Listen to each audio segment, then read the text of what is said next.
نستعينه ونؤمن به ونتوكل عليه ونعوذ بالله من شرور أنفسنا ومن سيئات أعمالنا من يهده الله فلا مضل له ومن يضلله فلا هادي له وأشهد أن لا إله إلا الله وحده لا شريك له وأشهد أن محمدا عبده ورسوله أرسله بالهدى ودين الحق ليظهره على الدين كله ولو كره المشركون اللهم صل على محمد وعلى آل محمد كما صليت على إبراهيم وعلى آل إبراهيم إنك حميد مجيد اللهم بارك على محمد وعلى آل محمد كما باركت على إبراهيم وعلى آل إبراهيم إنك حميد مجيد أما بعد فإن أصدق الكتاب كتاب الله وخير السنن سنن محمد صلى الله عليه وسلم وشر الأمور محدثاتها وكل محدثة بدعة وكل بدعة ضلالة يا أيها الذين آمنوا أوصيكم أولا بتقوى الله أعوذ بالله من الشيطان الرجيم بسم الله الرحمن الرحيم ولا يحسبن الذين يبخلون بما آتاهم الله من فضله هو خير لهم بل هو شر لهم അള്ളാഹുവിൻ്റെ അടിമകളായ സഹോദരങ്ങളെ, അള്ളാഹുവിൻ്റെ വിധിവിലക്കുകൾ അനുസരിച്ച് ജീവിക്കാൻ എന്നെയും നിങ്ങളെയും ആദ്യമേ ഉണർത്തുകയാണ്, ഉപദേശിക്കുകയാണ്. അപ്രകാരം ജീവിച്ചു മരിക്കാൻ അള്ളാഹു നമ്മെ അനുഗ്രഹിക്കുമാറാകട്ടെ. പരിശുദ്ധ റമദാൻ അതിൻ്റെ അവസാനത്തെ 10ലേക്ക് പ്രവേശിച്ചിരിക്കുകയാണ്. ഇതുവരെ നമ്മൾ ചെയ്തിട്ടുള്ള എല്ലാ സൽക്കർമ്മങ്ങളും അള്ളാഹു അതിൻ്റെ പൂർണ്ണമായ പ്രതിഫലത്തോടുകൂടി നമ്മിൽ നിന്ന് സ്വീകരിക്കുമാറാകട്ടെ. മുൻ ദിവസങ്ങളേക്കാൾ കൂടുതൽ പ്രതിഫലങ്ങൾ വാഗ്ദാനം ചെയ്യപ്പെട്ട ദിവസങ്ങളാണ് നമ്മിലേക്ക് സമാഗതമായി കൊണ്ടിരിക്കുന്നത്. അതുകൊണ്ട് തന്നെ അതിൻ്റെ ഗൗരവം മനസ്സിലാക്കി കുറേ കൂടി കാര്യക്ഷമതയോടുകൂടി പ്രവർത്തിക്കാൻ ഞാനും നിങ്ങൾ തയ്യാറാകേണ്ടതുണ്ട്. അള്ളാഹു അതിനു വേണ്ടിയുള്ള എല്ലാ തൗഫീഖും നമുക്ക് പ്രദാനം ചെയ്യുമാറാകട്ടെ. ഇസ്ലാം 5 സ്തംഭങ്ങളിൽ സ്ഥാപിതമായിരിക്കുന്നു എന്ന് പറയുന്നൊരു ഹദീസ് വചനമുണ്ട്. ബുനിയൽ ഇസ്ലാമു അലാ ഖംസിൻ. ആ ഹദീസ് വചനത്തിൽ 3ാമതായി അള്ളാഹുവിൻ്റെ റസൂല് പറഞ്ഞിട്ടുള്ളത് നമുക്ക് ഏവർക്കും അറിയാവുന്നതുപോലെയുള്ളത് സകാത്തിനെ സംബന്ധിച്ചാണ്.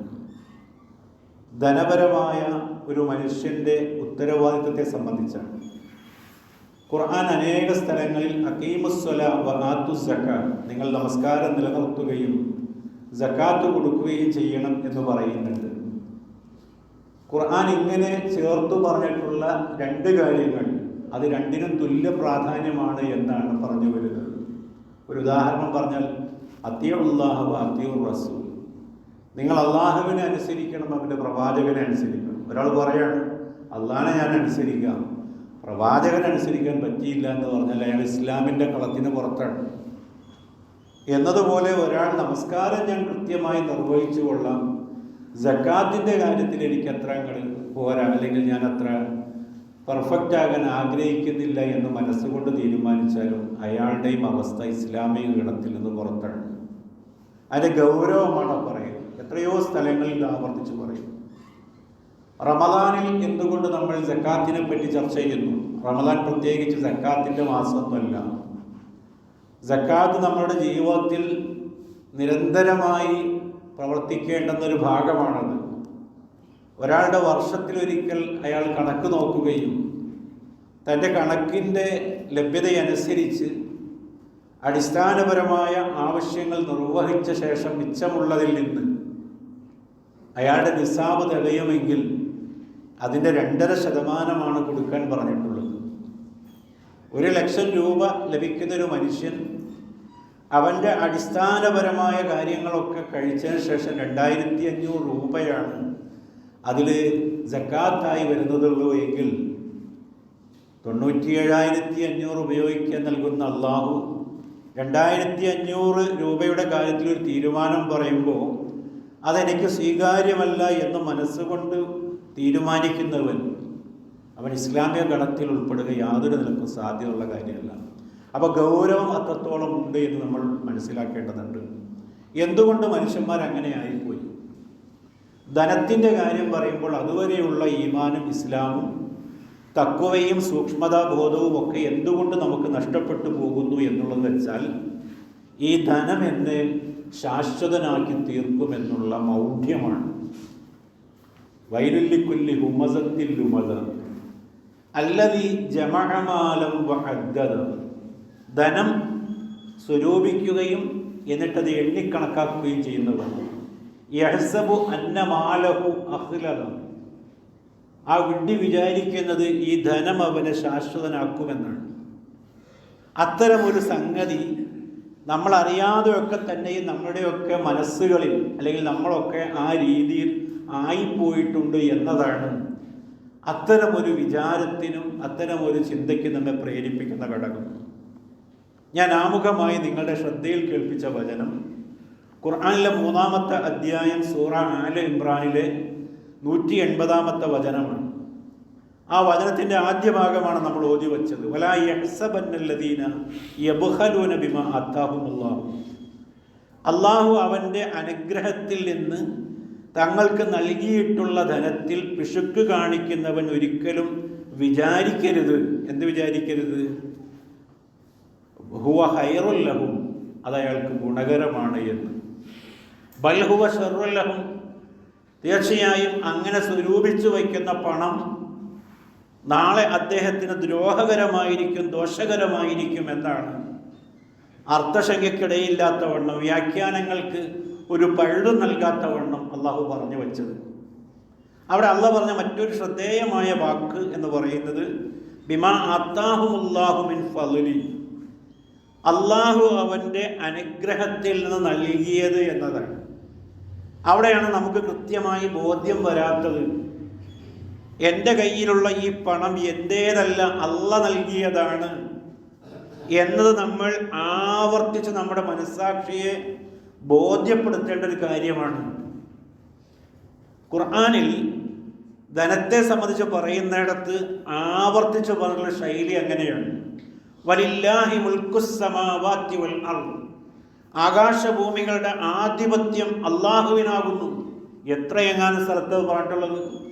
3-ാമത്തെ അധ്യായം ആല ഇമ്രാനിലെ 187, 5-ാമത്തെ അധ്യായം മാഇദയിലെ 17, 5-ാമത്തെ അധ്യായം മാഇദയിലെ തന്നെ 18-ാമത്തെ സൂക്തം, അതേ അധ്യായത്തിലെ 120-ാമത്തെ സൂക്തം. ഇനിയും അങ്ങനെ പരിശോധിച്ചാൽ ഒരുപാട് സ്ഥലങ്ങളിൽ ഈ ഖുർആൻ ആവർത്തിച്ച് വായിക്കുന്ന എന്നോട് നിങ്ങളോടും പറയാണ്, അള്ളാഹു പറയാണ്, ഇതിൻ്റെ ആധിപത്യം, പരിപൂർണമായ ഉടമാവകാശം അത് എനിക്കാണ് എന്ന് അള്ളാഹു പറയാം. പടച്ചവനാണ് എന്നത് അതിനി ലളിതമായിട്ട് എങ്ങനെ മനസ്സിലാക്കാൻ കഴിയും? ഒരൊറ്റ ലളിതമായ ഉത്തരമുണ്ടതിന്. ഇന്ന് നമ്മൾ ഉപയോഗിക്കുന്ന പലതും നമ്മളുണ്ടാക്കിയതല്ല. നമ്മൾ താമസിക്കുന്ന വീട് എല്ലാവരും അവനവനുണ്ടാക്കിയ വീട്ടിലായിക്കൊള്ളുന്നില്ല. പാരമ്പര്യമായി ലഭിച്ച വീട്ടിലായിരിക്കും അയാൾ താമസിക്കുക. അയാളുടെ സ്വത്തുവകകൾ, ഭൂമിയും അനുബന്ധ സൗകര്യങ്ങളുമൊക്കെ അയാളുടേതായിരിക്കുള്ളത്, അയാൾക്ക് കിട്ടിയതായിരിക്കും അനന്തര അവകാശികളായ നിലയ്ക്ക്.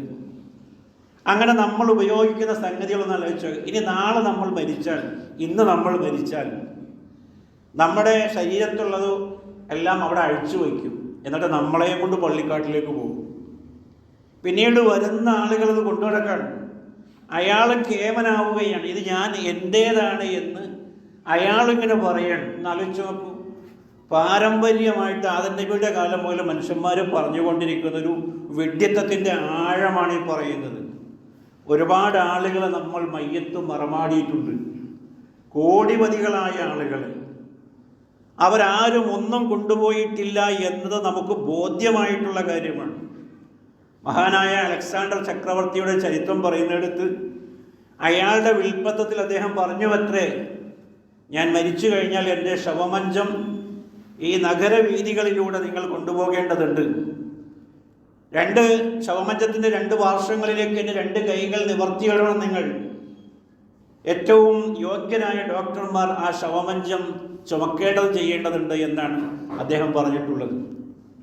അതിന് കുറേ കാരണങ്ങൾ അദ്ദേഹം പറയുന്നുണ്ട്. ലോകം മുഴുക്കെ വെട്ടിപ്പിടിച്ച ഈ അലക്സാണ്ടർ ഇവിടുന്ന് പോകുമ്പോൾ 5 നയാ പൈസ കൊണ്ടുപോകില്ല, അത് മാലോകരൊക്കെ ഒന്ന് കണ്ടുകൊള്ളട്ടെ എന്നതാണ്.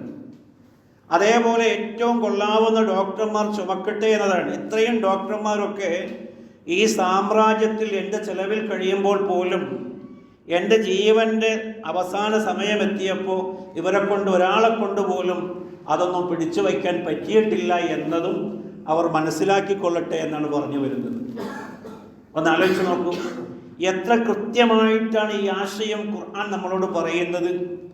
എന്നിട്ട് എന്തുകൊണ്ടാണ് മുസ്ലിങ്ങളിൽ മെജോറിറ്റി ആളുകൾക്കും ഈ ഒരു ബോധമില്ലാതെ പോകുന്നത്? നമ്മുടേതല്ല, അള്ളയാണ് നൽകിയിട്ടുള്ളത് എന്ന ബോധം എന്തുകൊണ്ട് ഉണ്ടാകുന്നില്ല? ഖുർആനിലെ 57-ാമത്തെ അധ്യായം സൂറ ഹദീദിലെ 7-ാമത്തെ വചനം അള്ളാഹു പറയാൻ നോക്കൂ, നിങ്ങൾ ആമിനു ബില്ലാഹി വ റസൂലി, അള്ളാഹുവിലും അവൻ്റെ പ്രവാചകനിലും നിങ്ങൾ വിശ്വസിക്കണം.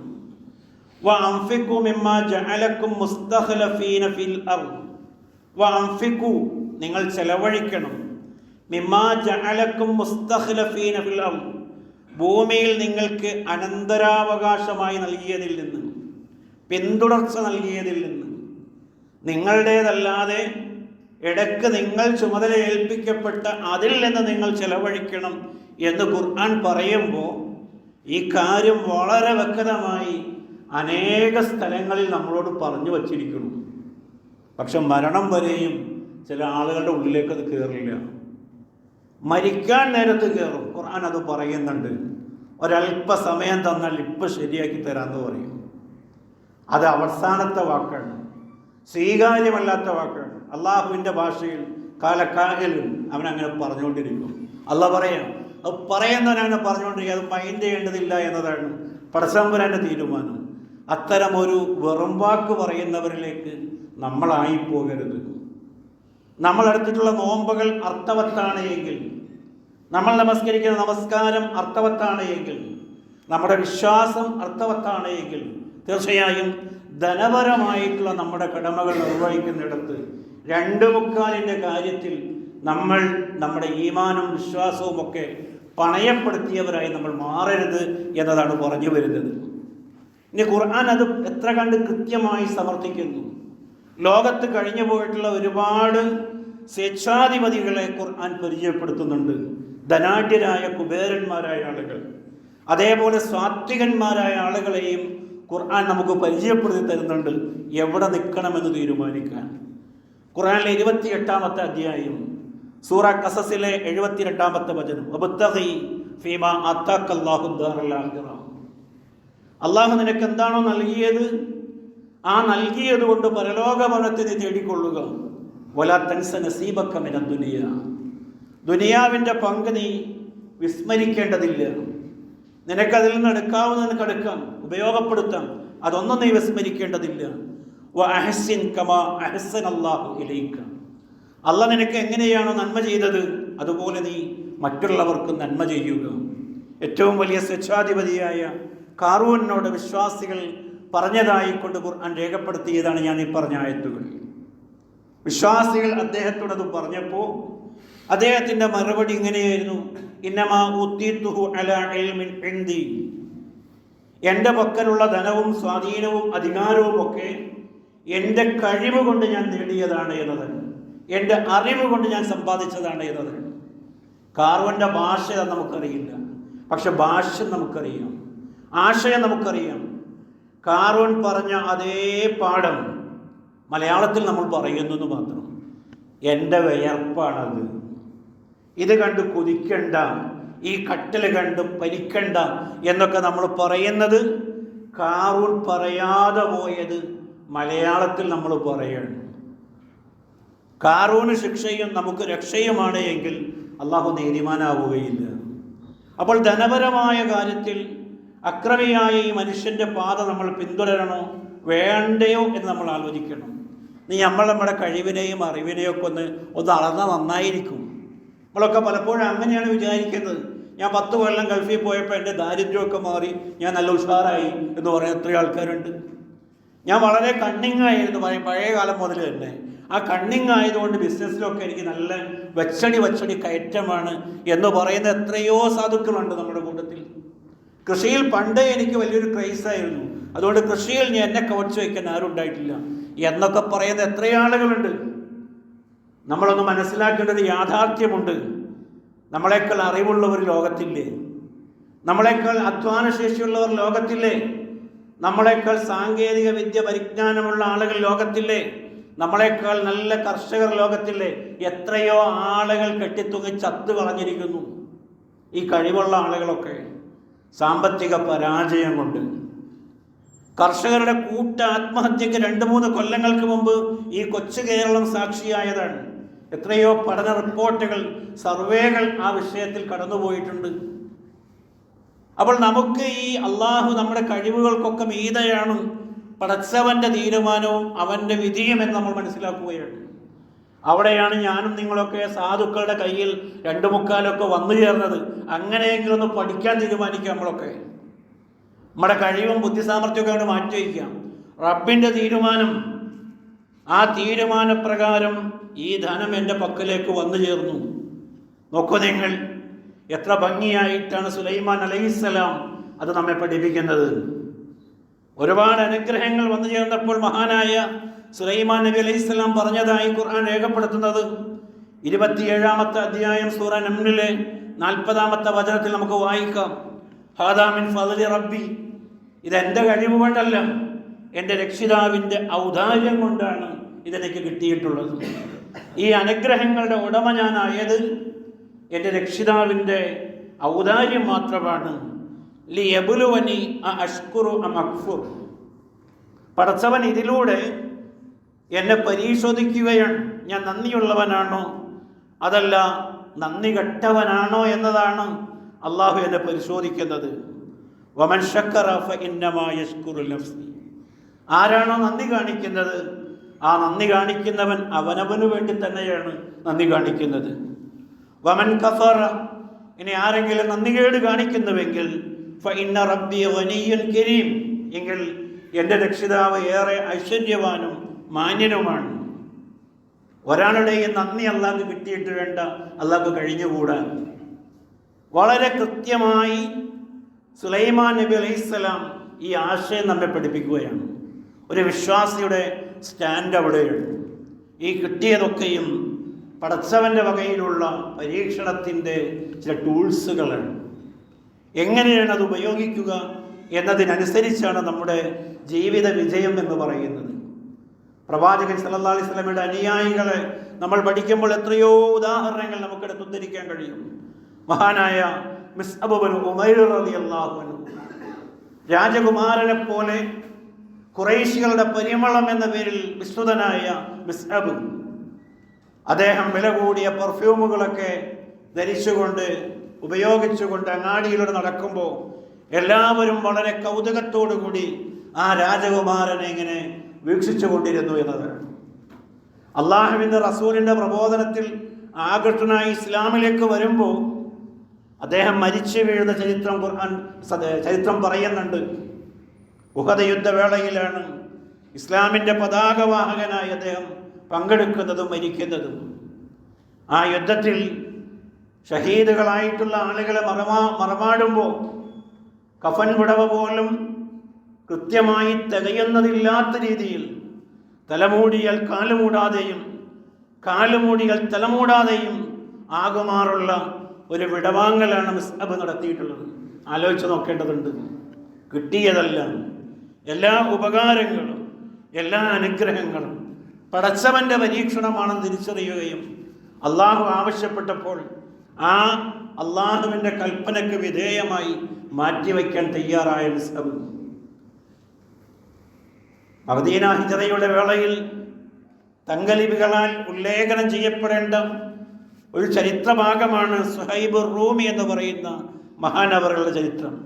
സുഹൈബ് ബിൻ സിനാനും ബിൻ മാലിക് എന്നതാണ് അദ്ദേഹത്തിൻ്റെ പൂർണ്ണമായ നാമം. റോമയിൽ നിന്ന് നീ മക്കയിലേക്ക് വരുമ്പോൾ വളരെ ദരിദ്രനായിട്ടായിരുന്നു മക്കയിലേക്ക് വന്നത്. അതുകൊണ്ട് മുഹമ്മദിൻ്റെ ആഹ്വാനം സ്വീകരിച്ച് നീ ഇവിടം വിട്ടു പോകുമ്പോൾ ഇവിടെ നിന്നുണ്ടാക്കിയതെല്ലാം ഇവിടെ വച്ചിട്ട് പോകണം എന്നതാണ് ശത്രുക്കൾ അദ്ദേഹത്തിൻ്റെ മുമ്പിൽ വയ്ക്കുന്ന ഡിമാൻഡ് എന്ന് പറയുന്നത്. ഒരു ഭാഗത്ത് താൻ ഇഷ്ടപ്പെടുന്ന ഇസ്ലാമും അതേപോലെ തന്നെ അള്ളാഹുവിൻ്റെ റസൂലും, മറുഭാഗത്തിന് തന്നെ സമ്പാദ്യമാണ് തടസ്സമായി വന്നിട്ടുള്ളത്. അദ്ദേഹം ചോദിക്കുന്നുണ്ട്, എൻ്റെ ധനം നൽകിയാൽ എന്നെ പോകാൻ അനുവദിക്കുമോ എന്ന്. ശത്രുക്കൾ അതിന് അനുവാദം നൽകിയപ്പോൾ താൻ സമ്പാദിച്ചുണ്ടാക്കിയതൊക്കെ അവരുടെ മുന്നിലിട്ടേച്ചുകൊണ്ട് സുഹൈബ് നടന്നു പോവുകയാണ് മദീനയിലേക്ക്. മദീനയിലെത്തിയ സുഹൈബിന് അള്ളാഹുവിൻ്റെ റസൂൽ വിളിക്കുന്നുണ്ട്, റബിഹൽ ബൈ അബാ യഹിയ, അബൂ യഹിയ, താങ്കളുടെ കച്ചവടം ഏറ്റവും ലാഭകരമായിട്ടുണ്ട്. പ്രവാചകൻ തുടർന്ന് വായിച്ച് കേൾപ്പിക്കുകയാണ്, വമിനൻ നാസി മൻ യശ്തരി നഫ്സഹു ബിത്തിഗാഅ മർളാത്തില്ലാഹ് വല്ലാഹു റഊഫുൻ ബിൽ ഇബാദ്. അള്ളാഹുവിൻ്റെ പൊരുത്തം തേടിക്കൊണ്ട് ജീവിതം തന്നെ വിറ്റ ആളുകൾ മനുഷ്യരുടെ കൂട്ടത്തിലുണ്ട്. അള്ളാഹു തൻ്റെ ദാസന്മാരോട് അത്യധികം ദയയുള്ളവനാകുന്നു എന്നും തുടർന്ന് ആയത്ത് അവസാനിപ്പിച്ചുകൊണ്ട് പറയാം. ഇതൊക്കെയും നമുക്ക് പിൻപറ്റാൻ പറ്റിയ ഏറ്റവും നല്ല ഉദാത്തമായ മാതൃകകളാണ്. നമ്മൾ എവിടെ നിൽക്കുന്നത് നമ്മൾ ആലോചിക്കണം. അടിസ്ഥാനപരമായി നമ്മൾ മനസ്സിലാക്കേണ്ട യാഥാർത്ഥ്യം, എൻ്റെയും നിങ്ങളുടെയും പോക്കറ്റിലോ ലോക്കറിലോ ബാങ്കിലോ വീട്ടിലോ ഉള്ള പണം നമ്മുടേതല്ല എന്നതാണ്. നമ്മുടേതാണ് എന്ന് പറയുമ്പോൾ അതിൽ നിശ്ചിതമായൊരു അവകാശം പാവങ്ങൾക്ക് വേണ്ടി അള്ളാഹു രേഖപ്പെടുത്തി വച്ചിരിക്കുന്നു. മറ്റുള്ളവൻ്റെ അവകാശം ഖുർആനിലെ 51-ാമത്തെ അധ്യായം സൂറ ദാരിയാത്തിലെ 19-ാമത്തെ വചനം, വഫീ അംവാലിഹിം, വിശ്വാസികളുടെ ധനത്തിലുണ്ട് ഹഖ്വൻ, ഒരു ബാധ്യതയുണ്ട്, ലിസ്സാഇലി വൽ മഹ്റൂം, ചോദിച്ചു വരുന്നവനും ജീവിത വിഭവങ്ങൾ തടയപ്പെട്ടവനും അതിലൊരു ബാധ്യതയുണ്ട്, ഒരു അവകാശമുണ്ട്. ഹക്ക് എന്നാണ് പറഞ്ഞത്. ഹക്കിന് നമ്മൾ പറയാറുണ്ടല്ലോ, സാധാരണഗതിയിൽ മലയാളത്തിലെ ഏറ്റവും ബന്ധമുള്ളൊരു പദമാണ് അത് എൻ്റെ ഹക്കാണെന്ന് പറഞ്ഞാൽ എൻ്റെ അവകാശമാണ് എന്നതാണ്.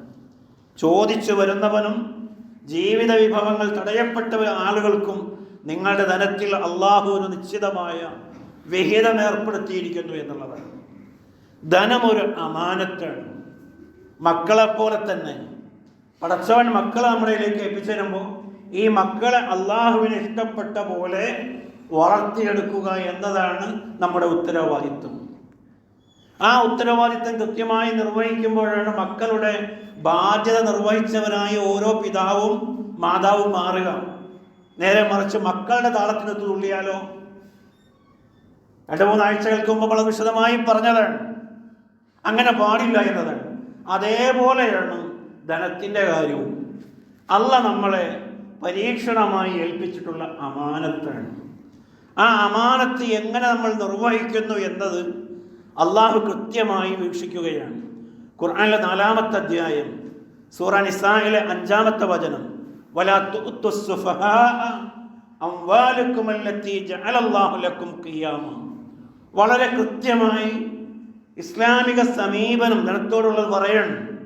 നിങ്ങളുടെ ജീവിതത്തിൻ്റെ നിലനിൽപ്പിൻ്റെ അടിസ്ഥാനമായി അള്ളാഹു നിശ്ചയിച്ചു തന്നിട്ടുള്ള ഈ ധനത്തെ വിഡ്ഢികളെ നിങ്ങൾ ഏൽപ്പിക്കരുത്. അത് സ്വന്തം വീട്ടിലായാലും പൊതുമുതലിൻ്റെ കാര്യത്തിലാണെങ്കിലും രാജ്യഭരണത്തിൻ്റെ കാര്യത്തിലാണെങ്കിലും ഒക്കെ തന്നെയും വിഡ്ഢികൾ ധനം കൈകാര്യം ചെയ്യാൻ പാടില്ല എന്നതാണ് ഇസ്ലാമികമായ ഒരു ഖണ്ഡിതമായ അഭിപ്രായം എന്ന് പറയുന്നത്. ഒരിക്കലും അങ്ങനെ പാടില്ല. എന്നാൽ അതേ ആളുകൾക്ക് ആവശ്യമായ സംഗതികളൊക്കെ മുസ്ലിം സമൂഹം നിർവഹിച്ചു കൊടുക്കുക, അതിന് വിരോധമൊന്നുമില്ല. പക്ഷെ അവർ കൈകാര്യം ചെയ്യുന്നൊരവസ്ഥയിലേക്ക് കാര്യങ്ങൾ പോകാൻ പാടില്ല എന്നതാണ്. മഹാനായ ഉമറുൽ ഫാറൂഖ് റളിയല്ലാഹു അൻഹു അദ്ദേഹത്തെ ചരിത്രത്തിൽ പറയണം, വലിയ പ്രശസ്തരായ ആളുകളുമായി അദ്ദേഹം കൂടിയാലോചിക്കുമ്പോഴാണ് ബൈത്തുൽ മാലിൽ നിന്നൊരു ഒട്ടകം കയറി അഴിഞ്ഞു പോകുന്നത്, ഓടിപ്പോകുന്നത്. ആളുകൾ അദ്ദേഹത്തിൻ്റെ ആ ഒട്ടകത്തിൻ്റെ പിന്നാലെ ഓടുന്നുണ്ട്. ഉമറെ ഈ കൂടിയാലോചന ഷൂറയിൽ നിന്ന് അദ്ദേഹം ഇറങ്ങി ഓടുകയാണ്. തിരിച്ചു വരുമ്പോൾ അലി ബിൻ അബി താലിബ് പറയുന്നുണ്ട്, താങ്കൾ വല്ലാതെ കഷ്ടപ്പെടുത്തി കളയും പിന്നാലെ വരുന്ന ആൾക്കാർ. താങ്കൾക്ക് ശേഷം ഇനി വരുന്ന എല്ലാ അലീഫമാർക്കൊക്കെ വലിയ പണിയാണ് താങ്കൾ കൊടുക്കുന്നത് എന്ന്. അതിന് ഉമർ പറയുന്ന മറുപടി, അള്ളാഹുവിൻ്റെ കോടതിയിൽ ഈ ഏൽപ്പിച്ച അമാനത്തിനെ പറ്റി എന്നോടാണ് അള്ളാഹു ചോദിക്കുക. അതുകൊണ്ട് തന്നെ അതിനെ പിടിച്ചെടുക്കേണ്ടതും കിട്ടേണ്ടതും ആവശ്യമാണെന്ന് ഞാൻ മനസ്സിലാക്കി. ഈ ഷൂറയേക്കാൾ പ്രാധാന്യം അതിനുണ്ട് എന്ന് മനസ്സിലാക്കിയിട്ടാണ് ഞാൻ പോയതെന്ന് അദ്ദേഹം പറയുന്നുണ്ട്. നോക്കൂ നിങ്ങൾ, വളരെ കൃത്യമായി സക്കാത്ത് എന്ന പദത്തിൻ്റെ അർത്ഥം തന്നെ വിശുദ്ധി എന്നും വളർച്ചയെന്നുമാണ്. എന്തിനാണ് അങ്ങനെ ഒരു പദം കൊടുത്തത്? സക്കാത്ത് നൽകുന്നതിലൂടെ വ്യക്തി മാനസികമായി ശുദ്ധീകരിക്കപ്പെടുകയാണ്. അയാളുടെ മനസ്സിലുള്ള സ്വാർത്ഥത പോവുകയാണ്. ഞാൻ സമ്പാദിച്ചത് നിങ്ങൾക്ക് കൂടി അവകാശപ്പെട്ടതാണ് എന്ന ഉദാത്തമായൊരു നിലവാരത്തിലേക്ക് അയാളുടെ മനസ്സാക്ഷി ഉയരുന്നുണ്ട്. അത് വ്യക്തിയിലുണ്ടാകുന്ന വിശുദ്ധിയെയും വളർച്ചയെയുമാണ്. രണ്ടാമത്, കൃത്യമായി സക്കാത്ത് നൽകപ്പെടുന്ന സമൂഹത്തിൽ ദാരിദ്ര്യം ഉണ്ടാവില്ല. നമ്മുടെ മാർക്കറ്റുകളൊക്കെ വളരെ സജീവമാകും. അതതിൻ്റെ ധനശാസ്ത്രപരമായ മറ്റു ചില ഭാഗങ്ങളാണ്. കൃത്യമായി നമ്മൾ ഇനിയും പഠിക്കേണ്ടിയിരിക്കുന്നു. എന്നാലോചിച്ച് നോക്കൂ, ഇതെല്ലാം അള്ളാഹു കൃത്യമായി പറയുന്നു. ഖുർആൻ സംസാരിക്കുന്നത് മനുഷ്യർക്ക് ലഭിക്കേണ്ട അവകാശങ്ങളെ സംബന്ധിച്ച് വളരെ വാചാലമായിട്ടാണ് ഖുർആൻ പറയുക. നിങ്ങൾ അങ്ങനെ ഒരു വായന ഖുർആനെ പറ്റി നടത്തിയിട്ടുണ്ടോ? നമസ്കാരത്തെ പറ്റി ഒരുപാട് സ്ഥലങ്ങളിൽ പറയുന്നുണ്ട്. പക്ഷെ ആ സ്ഥലങ്ങളിലൊന്നും എങ്ങനെ തുടങ്ങണമെന്നും എങ്ങനെ അവസാനിക്കണമെന്നും എങ്ങനെ ഇരിക്കണമെന്നും എങ്ങനെ നിൽക്കണമെന്നൊന്നും വിശദമായി പറയുന്നില്ല. നമസ്കാരം എന്ന കാര്യത്തെ വളരെ കൃത്യമായി വളരെ അനേക സ്ഥലങ്ങളിൽ പറയുന്നു. എന്നാൽ അവകാശം, മറ്റൊരാളുടെ അവകാശത്തെ പറ്റി പറയുമ്പോൾ വാചാലമാണ് ഖുർആൻ. ഒരു സാധുവിൻ്റെ അവകാശം നിഷേധിക്കപ്പെട്ടു. ഒരാൾ കള്ളനല്ലാതെ കള്ളനാക്കപ്പെട്ട സമൂഹത്തിൽ നമുക്കറിയാം ചരിത്രം. പടയങ്കി മോഷ്ടിച്ചതുമായി ബന്ധപ്പെട്ട സംഭവമാണ്. 8ഓളം വചനങ്ങളാണ് ആ സാധുവിൻ്റെ കാര്യത്തിൽ ഖുർആൻ അവതരിച്ചത്. സാധു ആക്രമിക്കപ്പെട്ടുകൂടാ, അയാളുടെ അവകാശം നിഷേധിക്കപ്പെട്ടുകൂടാ, ജീവിത സ്വാതന്ത്ര്യം നിഷേധിക്കപ്പെട്ടുകൂടാ. വളരെ കൃത്യമാണ്. അതേപോലെ അവകാശികളെ പറ്റി പറയുന്നിടത്ത്, സക്കാത്തിൻ്റെ അവകാശികളെ പറ്റി പറയുന്നിടത്ത് 9-ാമത്തെ അധ്യായം സൂറത്ത് തൗബയിലെ 60-ാമത്തെ വചനം, ഇന്നമസ്സദഖാത്തു ലിൽ ഫുഖറാഇ വൽ മസാകീൻ വൽ ആമിലീന അലൈഹാ വൽ മുഅല്ലഫത്തി ഖുലൂബുഹും വഫിർ റിഖാബ് വൽ ഗാരിമീന വഫീ സബീലില്ലാഹ് വബ്നസ് സബീൽ ഫരീളത്തൻ മിനല്ലാഹ് വല്ലാഹു അലീമുൻ ഹകീം. എന്താണ് പറഞ്ഞത്? സക്കാത്തിൻ്റെ അവകാശികളെ പറ്റി പറയാം. നമ്മൾ പറയാറില്ലേ, നമ്മുടെ അമ്മായി വളരെ പ്രയാസത്തിലാണ്, ഞാനതുകൊണ്ട് ഈ കൊല്ലത്തെ സക്കാത്ത് അമ്മായിക്ക് കൊടുത്തു. മാമ വല്ലാതെ പ്രയാസത്തിലാണ്, മാമാക്ക് കൊടുത്തു.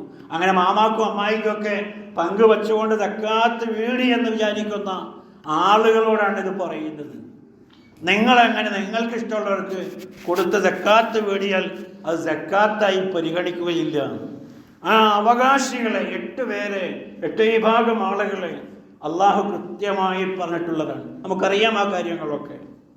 ദരിദ്രരും മിസ്കീനും അതേപോലെ സക്കാത്തിൻ്റെ ഉദ്യോഗസ്ഥർ. എന്തിനാണത് വന്നത്? പുതിയ കാലഘട്ടത്തിലെ ചരിത്രം എന്ന് പറയുന്നത്, അല്ലെങ്കിൽ ഇപ്പോഴത്തെ ആധുനികമായ ഒരു സംഭവം എന്ന് പറയുന്നത്, എന്തിനാണ് സക്കാത്ത് സംഘടിതമായി കൊടുക്കേണ്ടത്? എല്ലാത്തിനും പിന്നിലേക്ക് പിടിച്ച് വലിക്കുകയാണ്. എന്തിനാണ് നമ്മൾ സംഘടിതമായി നമസ്കരിക്കുന്നത്?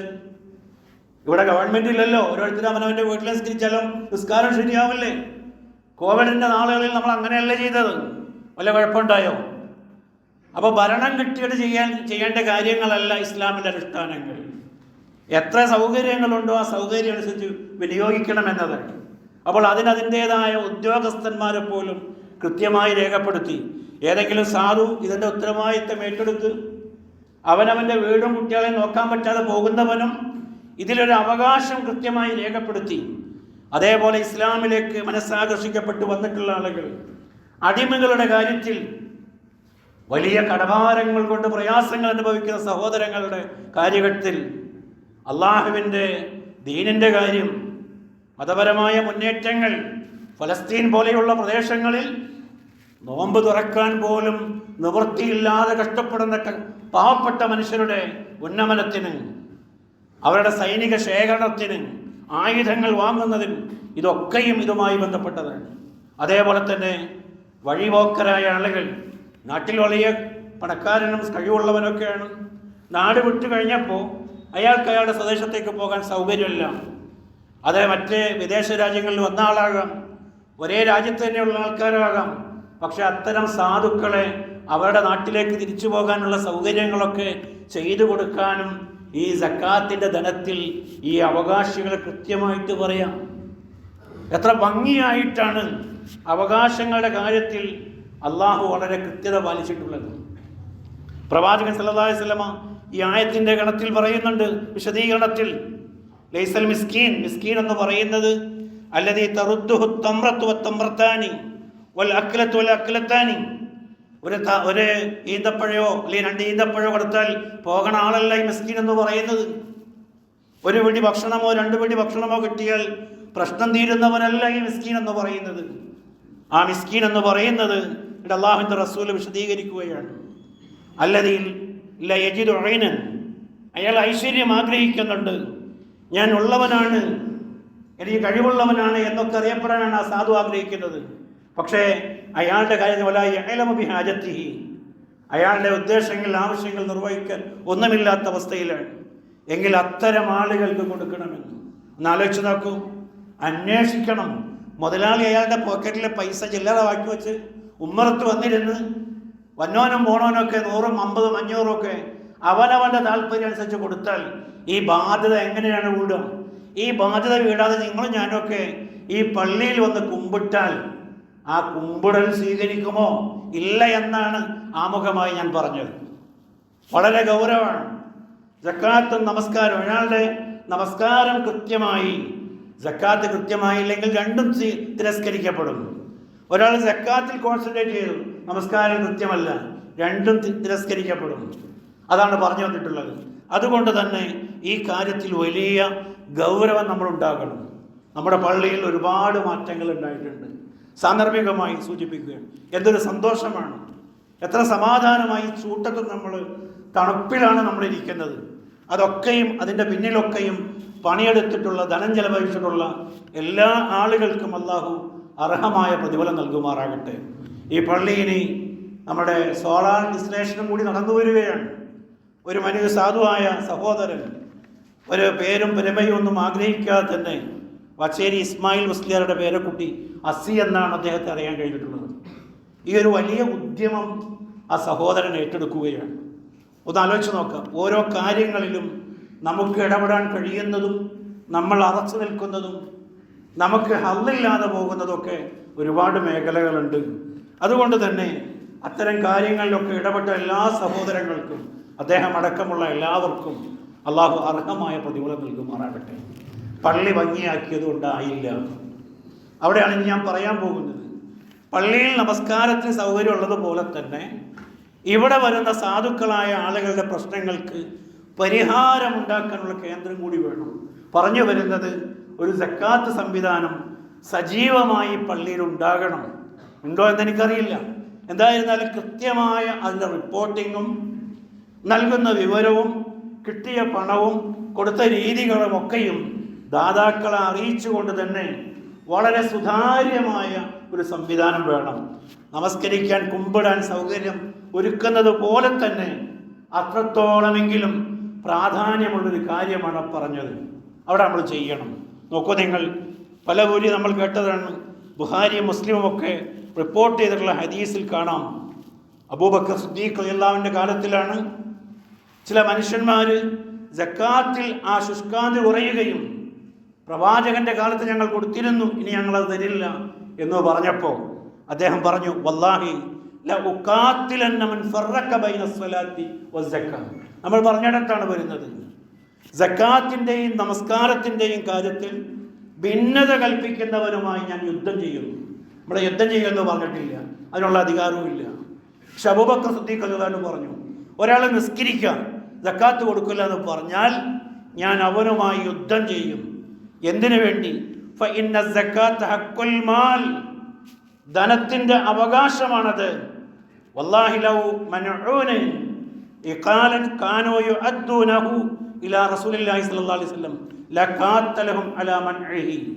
പ്രവാചകന്റെ കാലത്ത് സക്കാത്ത് കൊടുക്കുമ്പോൾ ഒരു ഇഖാൽ, ആടിനെയും കുതിരയൊക്കെ കെട്ടുന്ന ആ വള്ളിയാണ് അവർ കൊടുക്കില്ല എന്ന് എൻ്റെ കാലത്ത് പറയുന്നതെങ്കിൽ, പ്രവാചകന്റെ കാലത്ത് കൊടുത്തിരുന്നുവെങ്കിൽ ആ കയറിന് വേണ്ടിയും ഞാൻ അവരുമായി യുദ്ധം ചെയ്യുമെന്നാണ് പറയുന്നത്.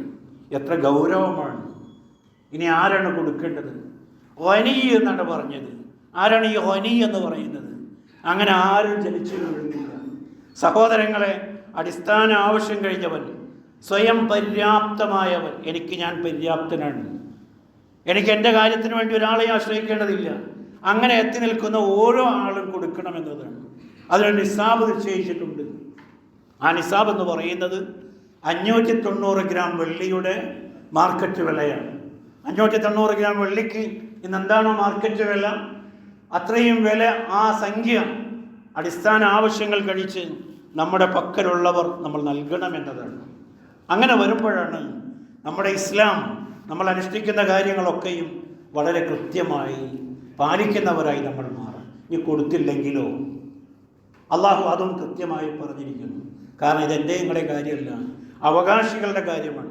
വല്ലദീന യക്നിസൂന ദഹബ വൽ ഫിദ്ദ, ഭൂമിയിൽ സ്വർണവും വെള്ളിയും ഒക്കെ നിക്ഷേപമാക്കി വയ്ക്കുന്ന ആളുകൾ, വലാ യുൻഫിഖൂനഹാ ഫീ സബീലില്ലാ, പടച്ചവന്റെ മാർഗത്തിൽ അള്ളാഹ് പറഞ്ഞെടുത്ത് കൊടുക്കാതെ അതെല്ലാം എടുത്തു വയ്ക്കുന്ന ആളുകൾ, ഫബശ്ശിറുഹും ബിഅദാബിൻ അലീം, അവർക്ക് സന്തോഷ വാർത്ത അറിയിക്കണം, വേദനാജനകമായ ശിക്ഷയുണ്ട് എന്ന്. വീണ്ടും തൊട്ടടുത്ത ആയത്തിൽ പറയുന്നുണ്ട്, അവരീ സമ്പാദിച്ചു വച്ചതൊക്കെ നരകത്തിലിട്ട് ചുട്ടുപഴുപ്പിച്ച് അവരുടെ നെറ്റിയിലും പാർശ്വഭാഗങ്ങളിലും ഒക്കെ അള്ളാഹു ചൂട് വയ്ക്കുമെന്ന്. മകളെ കെട്ടിച്ചപ്പോൾ 50 പവനാണ് ഞാൻ കൊടുത്തത്, 101 പവനാണ് കൊടുത്തത്, ഒരു വണ്ടിയാണ് കൊടുത്തത് എന്നൊക്കെ നമ്മളിങ്ങനെ മേനി പറയാറുണ്ട്. സഹോദരങ്ങളെ, സ്വന്തം മക്കളോട് ഇത്രയും സ്നേഹമില്ലാത്തവർ നമ്മൾ മാറിപ്പോകരുത്.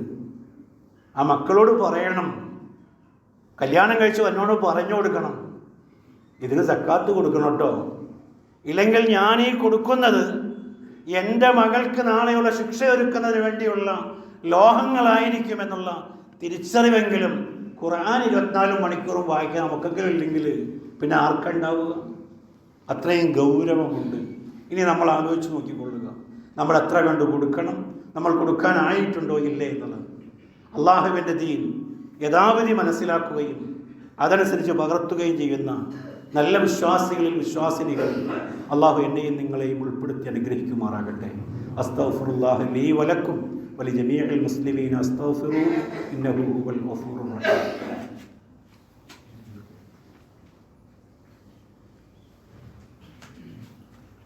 അൽഹംദുലില്ലാഹ് അസ്സലാത്തു വസ്സലാമു അലാ റസൂലില്ലാഹ് വഅലാ ആലിഹി വസഹ്ബിഹി അജ്മഈൻ. യാ അയ്യുഹല്ലദീന ആമനൂ ഉസീക്കും സാനിയൻ ബിതഖ്വല്ലാഹ്. അള്ളാഹുവിൻ്റെ അടിമകളായ സഹോദരങ്ങളെ, അള്ളാഹുവിൻ്റെ വിധിവിലക്കുകൾ അനുസരിച്ച് ജീവിക്കാൻ ഒരിക്കൽ കൂടെ എന്നെയും നിങ്ങളെയും ഉണർത്തുകയാണ്, ഉപദേശിക്കുകയാണ്. അപ്രകാരം ജീവിച്ചു മരിക്കാൻ അള്ളാഹു നമ്മെ അനുഗ്രഹിക്കുമാറാകട്ടെ. നമ്മൾ പറഞ്ഞതുപോലെ അവസാനത്തെ 10-ലാണ്. ഈ ദിവസത്തിൻ്റെ പ്രത്യേകത, പ്രവാചകൻ സല്ലല്ലാഹു അലൈഹി വസല്ലമ മറ്റ് ദിവസങ്ങളേക്കാൾ ഒരുങ്ങിയതായി ഇമാം മുസ്ലിം റിപ്പോർട്ട് ചെയ്ത ഹദീസിൽ നമുക്ക് കാണാം. ഉമ്മുൽ മുഅ്മിനീൻ ആയിഷ റളിയല്ലാഹു ഉദ്ധരിക്കുകയാണ്. കാലത്ത് അവർ പറഞ്ഞു, കാന റസൂലുള്ളാഹി സ്വല്ലല്ലാഹു അലൈഹി വസല്ലം യജ്തഹിദു ഫിൽ അശ്റിൽ അവാഖിറ, അവസാനത്തെ 10 നാളുകളിൽ പ്രവാചകൻ നന്നായി പരിശ്രമിക്കും. മാല യജ്തഹിദു ഫി ഗൈരി, മറ്റ് ദിവസങ്ങളിൽ പരിശ്രമിക്കുന്നതിനേക്കാൾ കൂടുതലായി പ്രവാചകൻ പരിശ്രമിക്കുമായിരുന്നു. അത് വീണ്ടും ബുഖാരി ഉദ്ധരിക്കുന്ന ഹദീസിൽ കുറെ കൂടി വിശദമായി പറയുന്നുണ്ട്. ഇദാ ദഖലൽ അശ്റൽ അവാഖിറ ശദ്ദ മിഗ്സറഹു, പ്രവാചകൻ തൻ്റെ അരയുടുപ്പ് നല്ലപോലെ വരിഞ്ഞു കൊടുക്കുമായിരുന്നു. വ അഹിയ ലൈലഹു, രാത്രിയെ പ്രവാചകൻ ജീവസുറ്റതാക്കുമായിരുന്നു. വ ഐക്കല അഹ്ലഹു, തൻ്റെ വീട്ടുകാരെ പ്രവാചകൻ രാത്രിയിൽ വിളിച്ചുണർത്തുമായിരുന്നു. അപ്പോൾ രാത്രിയിൽ ഇബാദത്തുകളുമായി കഴിഞ്ഞുകൂടുന്നതിനെയാണ് ആ വാക്കുകൾ കൊണ്ട് ഉദ്ദേശിക്കുന്നത്. നമുക്കറിയാം, ഖുർആനിലെ 97-ാമത്തെ അധ്യായത്തിൻ്റെ പേര് ഖദർ എന്നാണ്. ലൈലത്തുൽ ഖദർ, 1000 മാസത്തേക്കാൾ ശ്രേഷ്ഠമായിട്ടുള്ള ഒരു രാത്രി വരാനിരിക്കുന്നു. അതിനേക്കാൾ വലിയൊരു ഭാഗ്യം ഒരു മനുഷ്യൻ എന്താണ് കിട്ടാനുള്ളത്? 83-ലധികം വർഷം നീണ്ടു നിൽക്കുന്ന പ്രവർത്തനങ്ങൾ ചെയ്യുന്നത് പോലെ. അത് നിങ്ങളിങ്ങനെ ഓരോന്നായി കണക്കറിയാവുന്നവരാണ് നിങ്ങളെല്ലാവരും. ഒരു മാസം അല്ലെങ്കിൽ 2 മാസം, ഒരു കൊല്ലം ഇങ്ങനെ അങ്ങനെ വേർതിരിച്ച് നോക്കിയാൽ ഓരോ സെക്കൻഡ് പോലും ഒരു ദിവസം ചെയ്യുന്ന പ്രവർത്തനങ്ങൾക്ക് ഈക്വലാണ് എന്നത്. അപ്പോൾ ഒഴിവാക്കാൻ സമയം എവിടെയാണുള്ളത്? ആ ദിവസങ്ങളെ, ആ സമയത്തെ പ്രതീക്ഷിച്ചുകൊണ്ട് കഴിവതും പള്ളിയിൽ ഭജനമിരിക്കുക, ഇഅ്തികാഫ് ഇരിക്കുക. പ്രവാചകൻ അവസാന നാളുകളിൽ അങ്ങനെയിരുന്നു. കാന യഅ്തഖിഫുൽ അശ്റൽ അവാഹിറ മിൻ റമളാൻ ഹത്താ തവഫാഹുല്ലാഹ്. അള്ളാഹു അദ്ദേഹത്തെ മരിപ്പിക്കുന്നത് വരെയും അവസാനത്തെ റമദാനിൻ്റെ 10 ദിവസങ്ങളിൽ പ്രവാചകൻ പള്ളിയിൽ ഇഅ്തികാഫിലായിരുന്നു. സുമ്മ ഇഅ്തഖഫ അസ്വാജഹു മിൻ ബഅദി. പ്രവാചകന്റെ മരണശേഷം അവിടുത്തെ ഭാര്യമാരും ആ സംഗതി പിന്തുടർന്നു എന്നുള്ളതാണ്. ഇതിലൊക്കെയും സജീവമായ പങ്കാളിത്തം നമുക്കുണ്ടാക്കാൻ കഴിയണം. അവസാനമായി പറയാനുള്ളത് ഫിത്ർ സക്കാത്തുമായി ബന്ധപ്പെട്ടതാണ്. ഒരിക്കലും സക്കാത്തല്ല എന്നെങ്കിലും മനസ്സിലാക്കാൻ നമുക്ക് കഴിയണം. പലപ്പോഴും ഫിത്ർ സക്കാത്ത് അത് ഉള്ളവൻ കൊടുക്കട്ടെ എന്നിടത്താണ് സമൂഹത്തിലെ അധികം ആളുകളുടെയും വിചാരം. അങ്ങനെയല്ല അതിൻ്റെ കഥ. അവനവൻ്റെ പെരുന്നാൾ ദിവസത്തെ ചെലവ് കഴിച്ച് മിച്ചമുള്ളവർ എല്ലാവരും കൊടുക്കാൻ ബാധ്യസ്ഥരാണ്. ആ ദിവസം ഒരാളും പട്ടിണി കിടക്കരുത് എന്നതാണ് ഉദ്ദേശം. അബൂദാവൂദ് റിപ്പോർട്ട് ചെയ്ത ഹദീസിൽ കാണാം, തുഹറത്തുൽ ലിസ്വായിം മിനൽ ലഗ്വി വൽ റഫസി വതുഅമത്തുൽ ലിൽ മസാകീൻ. നോമ്പുകാരൻ്റെ നോമ്പിൽ വന്നു പോകുന്ന ന്യൂനതകൾക്ക് പരിഹാരമായി കൊണ്ടും അതേപോലെ സാധുവിൻ്റെ ഭക്ഷണ കാര്യത്തിലുമായി കൊണ്ടാണ് അള്ളാഹു നിർബന്ധമാക്കിയിട്ടുള്ളത്. ആ രീതിയിൽ എല്ലാ കർമ്മങ്ങളെയും വളരെ കൃത്യമായി പിന്തുടരാൻ ഞാനും നിങ്ങളും ശ്രമിക്കണം.